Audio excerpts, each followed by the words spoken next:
اللہ کے حبیب صلی اللہ علیہ وسلم کی خدمت میں ایک شخص حاضر ہوا اور اس نے اذن جہاد طلب کیا. حضور میں جہاد پہ جانا چاہتا ہوں, مجھے اجازت مرحمت فرمائیں. حضور نے فرمایا احی والدہ کا, کیا تیرے والدین زندہ ہیں؟ قالا نعم, عرض کی ہاں حضور میرے والدین زندہ ہیں. قالا ففیہما فجاہد, کہا جا ان کی خدمت کر, یہی تیرا جہاد ہے. ماں باپ کو بلکتا ہوا چھوڑ جائے اور آپ جہاد پہ چلا جائے, ماں فالج میں گری ہوئی ہے اور بیٹا تبلیغی گشت پہ چلا جائے, باپ تڑپ رہا ہے اور بیٹا پیر کی چوکھٹ پہ جھاڑو دیتا پھرے, اللہ راضی نہیں ہوگا. میں سچ کہتا ہوں, اپنے بھی خفا مجھ سے ہیں, بیگانے بھی ناخوش, کہ میں زہر حلاحل کو کبھی کہہ نہ سکا کانت. بات وہی کہتا ہوں, سمجھتا ہوں جسے حق. نئے ابلائی مسجد ہوں, نئے تہذیب کا فرزند. محمد عربی صلی اللہ علیہ وسلم سے بڑا پیر کون ہو سکتا ہے؟ لیکن حضرت وہ ویسے کرنی نہیں آ رہے.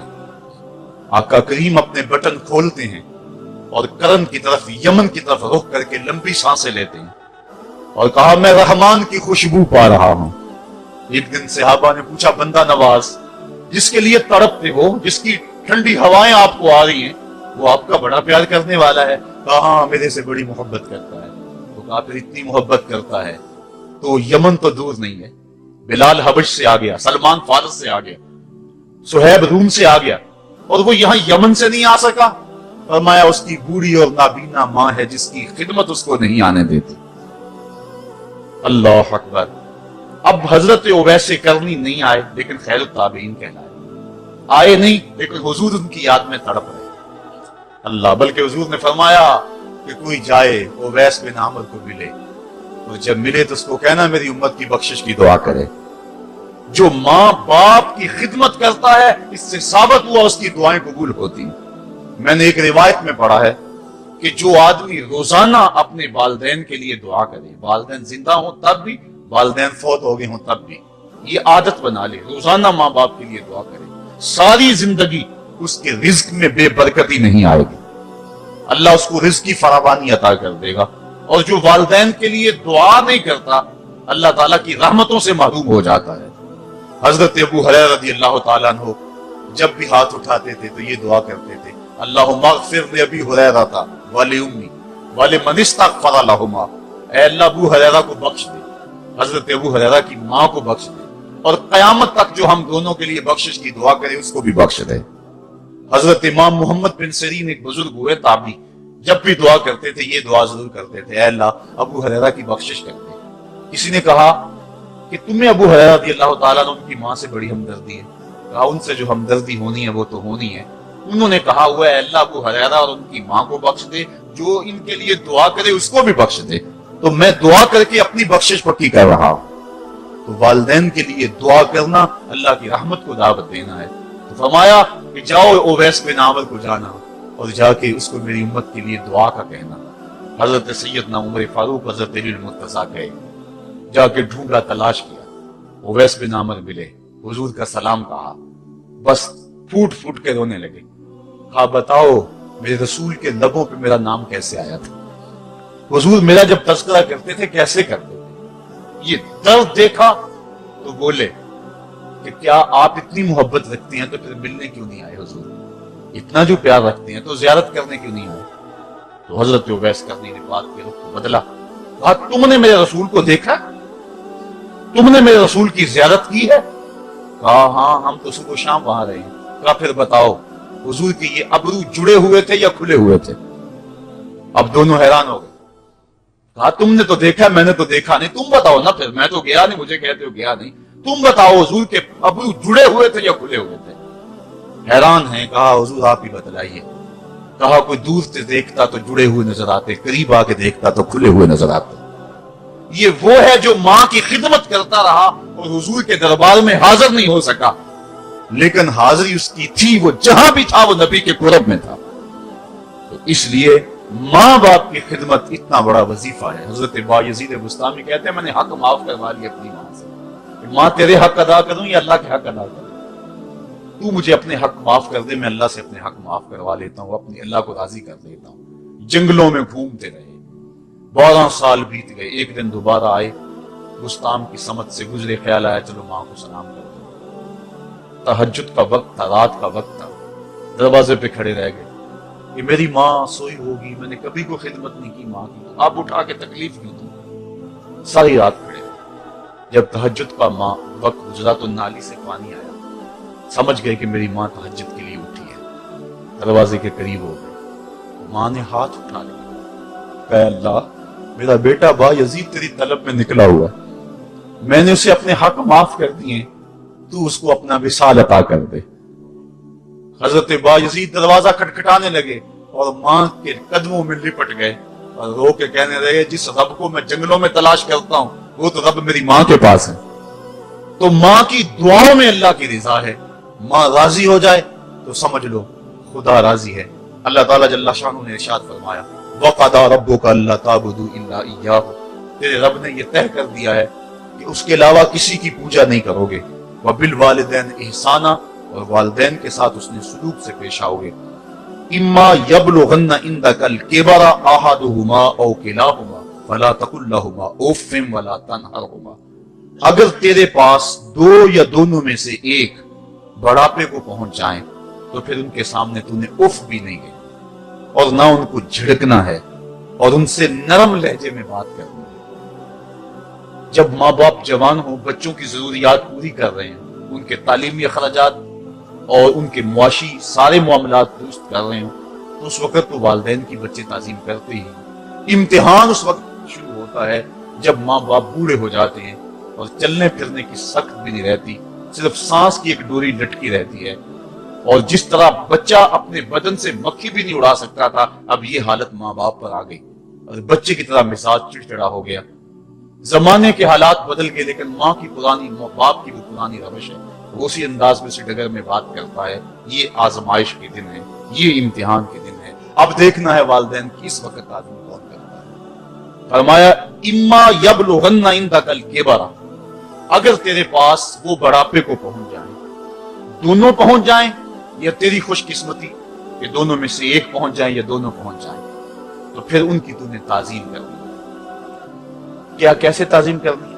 फला तकुल लहुमा उफ़्फ़िन, तूने उनको उफ भी नहीं कहना। हजरत इमाम फखरुद्दीन राजी के हवाले से मैं आज ही सुबह या गुज़श्ता शब उफ की तशरीहात देख रहा था। उन्होंने 12-13 अक़वाल बयान किए हैं, लेकिन 2 कौल फरमाते हैं। उफ ये है कि इंसान के बदन के ऊपर जो शफाफ रहता हो, साफ रहता हो, मट्टी पड़ जाए, रेत का जर्रा पड़ जाए तो उसको फूंक मार के उसको हटाता है, तो वो फूंक से जो आवाज पैदा होती है उसको अरबी में उफ कहते हैं। तो फिर उफ हर उस चीज के लिए मनकूल हो गया जो नापसंदीदा है। एक तो कौल ये है कि वालिदैन के सामने इस एहतियात से।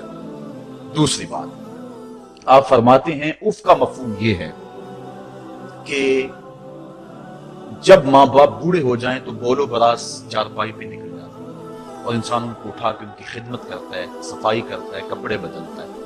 इंसान की तबीयत में जो फितरी नफासत है उसके तहत उसको माँ बाप से जो मकरूह और नापसंदीदा बू आती है उससे वो बचना चाहता है। वो नफरत माँ बाप से नहीं होती, वो नफरत उस बदबू से होती है जो माँ बाप के बदन से या चारपाई से या कपड़ों से उठ रही है। तो बंदा अपने जो है वो नाक पे कपड़ा रख लेता है उस बदबू से बचने के लिए। तो उफ के मफहूम को बयान करते हुए हजरत इमाम राजी कहते हैं कि इंसान को इस बात से भी रोका गया है कि तू अपने नाक पे कपड़ा रख के अगर उनको सफाई कर रहा होगा तो माँ बाप के नाजुक दिल पे कहीं ये बोझ ना आ जाए कि मेरा बेटा मुझसे नफरत कर रहा है। इसलिए वालिदैन की ताजीम का आलम यह है कि तू खुले नाक से उनकी खिदमत करे और वो बदबू सहता रहे और अपने नाक के ऊपर कपड़ा भी न रखे कि तेरे माँ और तेरे बाप के दिल के अंदर इतना खलाल और मलाल भी पैदा ना हो। ये है उफ का जुमरा। हजरत इमाम हसन रज़ी अल्लाह तआला अन्हु ने सारी जिंदगी अपनी वालिदा हजरत फातिमा ज़हरा के साथ बैठ के खाना नहीं खाया। एक दिन हजरत सैयदा फातिमा ने फरमाया कि बेटा मेरा जी चाहता है कि मेरे साथ तुम बैठ के खाना खाओ, लेकिन तुमने कभी भी मेरे साथ बैठ के खाना नहीं खाया, क्या वजह है इसकी?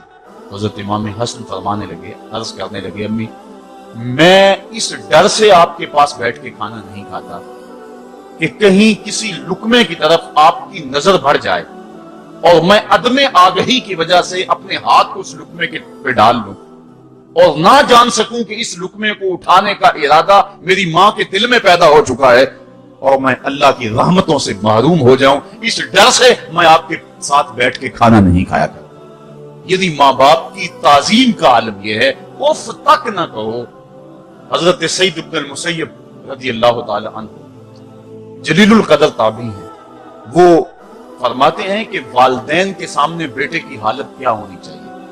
फरमाते हैं जिस तरह भागा हुआ गुलाम पकड़ा जाए और उसको पकड़ के जो है वो आका के सामने पेश कर दिया जाए, तो उस भागे हुए गुलाम को पकड़ के जब आका के सामने पेश कर दिया जाए तो जो हालत उस गुलाम की होती है, बेटे की हालत ये माँ बाप के सामने होनी चाहिए। अब उन बेटों को सोचना चाहिए जो अपने माँ बाप को दकियानुसी का ताना देते हैं और समझते हैं ये ओल्ड फैशन है, इन्हें क्या पता जमाना कहां चला गया है, और उनके फैसलों को मुस्तरद करते हैं।